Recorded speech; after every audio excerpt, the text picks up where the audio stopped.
Welcome back to Healy Bars.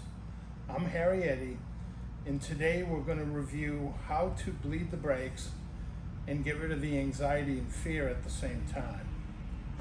Let's get to it.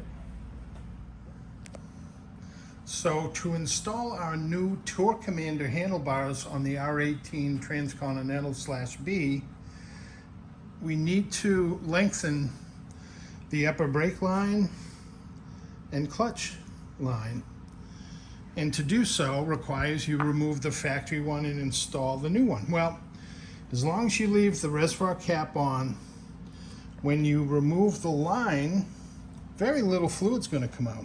Of course, you want to protect the tank very well, but after you replace that line, you're going to put a copper washer on either side of the banjo fitting.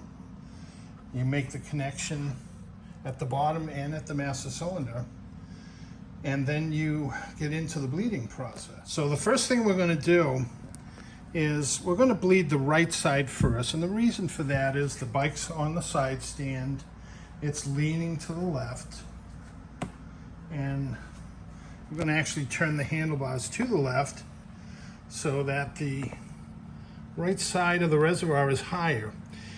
Now, the rest of the front brake system from the lower connection down, we didn't touch, and there is no air in there. All we have to do is remove the air from the line. Remember, air wants to go up, and it's going to do that. It's going to re-enter the reservoir and be displaced with brake fluid. So on this side, without even touching the bleeder, I was able to bleed the brake, and I'm going to show you the process. This will work on any motorcycle, whether it's a Concours C14 or it's an FJR with our adapters with included line extensions. And this is what's involved. Remember, the bike's on its side stand, we've turned the bars to the left, so the reservoir is going downhill, and we just grab a hold of the brake lever, just hit it fast, and then just wait. Tap it like that and wait. What's going to happen is, if this reservoir was off, you'd see little bubbles coming up. And you just keep doing that. And then wait a few seconds.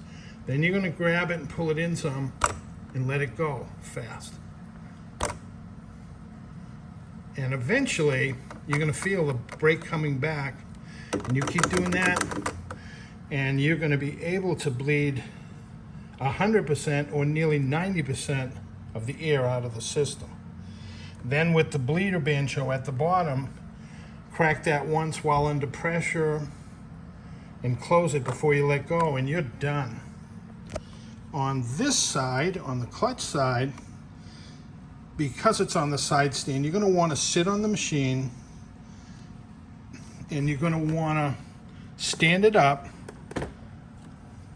and tilt it so this end is slightly higher. And now we're going to do the same thing. We're going to do and just wait.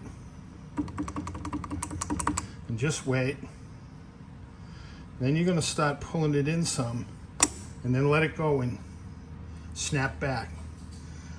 That's going to dislodge the air and let the fluid replace it. Remember, the fluid wants to go down, and the air wants to go up back into the reservoir. On this side, I got most of the clutch back by just doing that.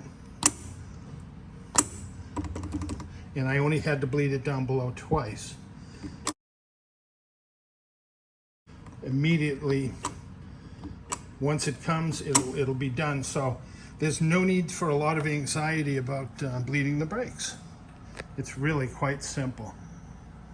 Thanks for watching.